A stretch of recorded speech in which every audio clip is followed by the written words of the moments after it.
উজানের ঢল এবং কয়েকদিনের বৃষ্টিতে কুড়িগ্রামের তিস্তা নদীর পানি বেড়েছে। এ অবস্থায় নিম্নাঞ্চল প্লাবিত হয়ে বন্যার শঙ্কা দেখা দিয়েছে। বিস্তারিত জানাতে কুড়িগ্রামের রাজারহাট উপজেলার বুড়িরহাট থেকে সরাসরি যুক্ত হচ্ছেন প্রতিনিধি মনোয়ার হোসেন লিটন। লিটন, কি অবস্থা দেখতে পাচ্ছেন সেখানকার? পানি কি বিপদসীমার উপর দিয়ে প্রবাহিত হচ্ছে কিনা, পানি উন্নয়ন বোর্ড কি জানাচ্ছে এটি জানাবেন, এবং একই সাথে জানাবেন যে সেখানে প্লাবিত অঞ্চলগুলোতে কি পরিমাণ মানুষ আসলে আটকা পড়েছে। মাহাতির, আপনাকে ধন্যবাদ। আসলে কুড়িগ্রামে যে গত ৩ দিন ধরে পানি বাড়ছে, বিশেষ করে উজানের ঢল এবং সেই সঙ্গে বৃষ্টির পানি বাড়ার কারণে প্রধান প্রধান যে নদ নদীগুলি সেগুলির পানি বেড়েছে, বিশেষ করে দুধকুমার নদীর পানি এবং তিস্তা নদীর পানি। আপনি যেমনটি বলছেন যে দুধকুমার নদীর পানি বিপদসীমার একবারে কাছাকাছি এবং তিস্তা নদীর পানিও অনেকটা কাছাকাছি ছিল গতকাল পর্যন্ত। আজকে তবে কিছুটা কমা শুরু করছে সকাল থেকে আর কি। তবে এই এখন পর্যন্ত খুব একটা পানিবন্দীর সংখ্যা বা পানিবন্দী হয়েছে এরকম তথ্য আমাদের কাছে নেই, কেননা নিম্নাঞ্চল কিছু কিছু এলাকা প্লাবিত হওয়া শুরু হয়েছে।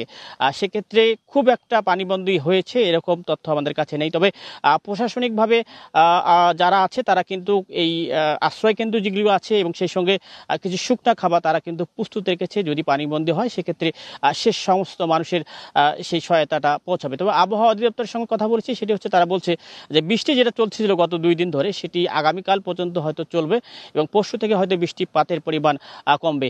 বিশেষ করে কুড়িগ্রামের এই নদ নদীর পানি বিশেষ করে নির্ভর করে অনেকটা ভারতের উপর, উজানের উপর। উজানের ঢল যদি বেশি হয় তাহলে এখানকার পানি বাড়ে এবং বন্যা পরিস্থিতি তৈরি হয়। তো আপাতত যেই পরিস্থিতি আছে সেটি কিন্তু একেবারে বলা চলে যে খুবই যে বন্যা পরিস্থিতি তৈরি হচ্ছে ব্যাপারটা এরকম না। তবে পানিটা যদি এভাবে আরও বাড়তে থাকে তাহলে কিন্তু এই বন্যা পরিস্থিতি তৈরি হবে।